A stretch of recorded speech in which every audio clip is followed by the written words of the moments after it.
Et ça influe chaque petit micro-instant de nos sociétés. On grandit de ça depuis qu'on est tout petit. La notation à l'école, le seul impact de la notation en milieu scolaire est de hiérarchiser les enfants, de leur apprendre qu'il y aura des gagnants et des perdants, des supérieurs et des inférieurs. C'est le seul impact pédagogique. Et le pire, c'est que ça, on le sait depuis la création de ce système scolaire. Lorsqu'en 1793 a été choisie l'école de Condorcet, qui s'inspirait de l'école des Jésuites, l'école quand même des aristocrates, de la contre-révolution, il y a eu d'autres propositions d'écoles où il n'y avait aucune notation, des trucs qui ressemblaient plus à ce que Freinet mettra sur pied plus tard, des écoles de l'entraide. Au moment où c'est ce type d'école, avec la notation individualisée qui a été choisie, il a été dit à Condorcet, vous rendez-vous compte que vous allez créer une société où le pouvoir reposera sur le savoir. Condorcet répond, oui, bien sûr, mais ce n'est pas grave si cette élite se met au service de la société. Et sinon, ça influe tout. Et c'est là que, du coup, on a tellement baigné dedans, tellement grandi dedans, qu'on le transmet sans le vouloir, sans faire gaffe. Même dans notre mouvement, dans notre corps humain. J'avais un pote à l'époque, j'étais enseignant cirque. Une certaine forme d'enseignement, d'une certaine forme de cirque. Et j'ai un ami à moi, un super pote avec des grandes dreadlocks. Je caricature pas, des grandes dreadlocks avec un t-shirt vert jaune rouge, avec un gros peace and love. Et le gars, il va pour faire un saut de main, il fait comme ça.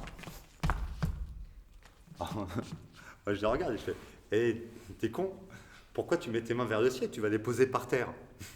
Alors là, j'ai eu la réaction de tous les acrobates dans ces cas-là, c'est il y a un moment où ça fait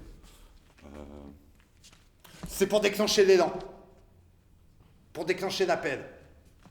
Que dalle, c'est bidon, ça marche pas, ça n'existe pas, c'est pas vrai. La seule chose qui va déclencher l'appel, c'est le mouvement des yeux. Car chez l'être humain, tout notre tissu musculaire est relié à notre regard. En hébreu et en arabe, l'œil se dit Ain, la source des larmes, de l'émotion, source du mouvement. Donc, pour déclencher la paix, c'est juste un mouvement des yeux. Un acrobate sur trampoline, lorsqu'il est au temps haut, il a juste à faire ça, à regarder vers le ciel, et il va tourner dans le ciel. Non, pourquoi il met les mains en l'air? C'est parce que, en fait, la gymnastique en France, c'est encore une transcendance.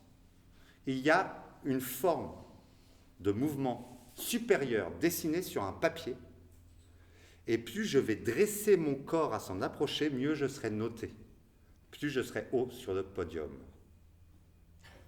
Alors, il y aurait une autre façon de réfléchir le mouvement, c'est d'apprendre comment on bouge, d'apprendre comment fonctionne le corps humain, de rentrer en relation avec soi-même. Mais ce n'est pas comme ça qu'on enseigne en France. Non. Il y a cette note, et plus tu vas t'approcher, donc il faut vraiment mettre les bras en l'air, l'atterrissage, il faut que ce soit très droit, machin. Et là j'ai une bonne note. Et l'acrobate, à 30 ans, il prend sa retraite, on est d'accord. Chez les acrobates en cirque et gymnique, la moyenne c'est 30 ans. 30, des fois 33, et puis là ils se mettent à l'enseignement, pour qu'il y ait une nouvelle génération qui se détruise. Okay, alors que s'ils travaillaient avec le regard et autres, à 50 ans, il continue à faire des flips et des saltos, sans mentir.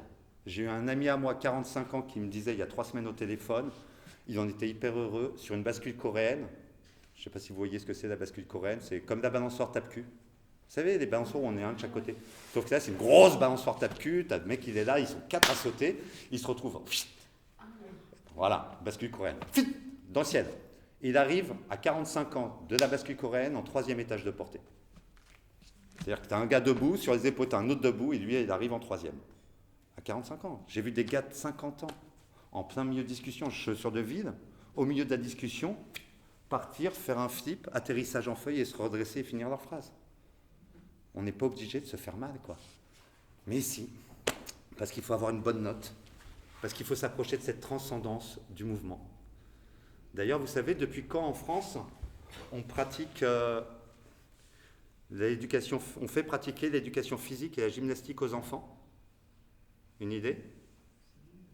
Ouais, mais quelqu'un a une idée? Il y a une date qui est précise. 1919. Non, avant. Après la défaite de 1870, le gouvernement français s'est rendu compte qu'il fallait former les Français à être de bons soldats. D'où ce qui me fait mal, tant de fois, je vois mon ami avec ses dreadlocks, avec son gros Pissenov, et en fait, il me met un siècle et demi de culture militaire et de compétition dans la vue. C'est ça qu'il me transmet.